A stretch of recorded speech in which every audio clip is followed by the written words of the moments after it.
حي على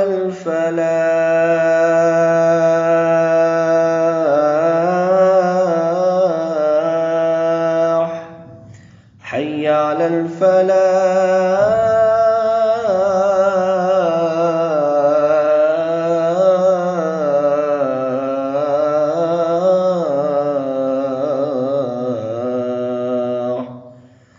الله أكبر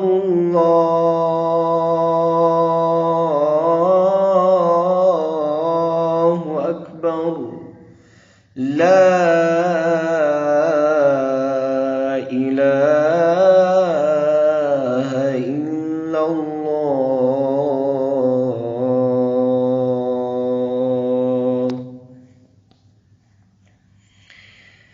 عزیز قرآن کرام، آج کا یہ درس اختتام پذیر ہوا. آج کے درس میں ہم نے مقام القرد، اس کی وجہ تسمیہ اور اس کا مختصر تعارف ذکر کیا. اس کے بعد مقام البیات کا لحن اور مقام القرد کا لحن ذکر کیا، اسی وجہ سے کہ اکثر طلباء کو ان دونوں مقام میں فرق کرنا مشکل ہوتا ہے، تو ضروری معلوم ہوا کہ دونوں کا ذکر کیا جائے اکٹھے. اس کے بعد حدر، تدویر اور ترتیل میں مختصر طور پر اس کی تلاوت پیش کی گئی اور آخر میں آذان. امید ہے کہ یہ درس آپ لوگوں کو سمجھ آیا ہوا ہوگا. اپنی آراء سے ضرور آگاہ فرمائیے، اور اگلے درس تک کے لیے اللہ حافظ. السلام علیکم ورحمۃ اللہ وبرکاتہ.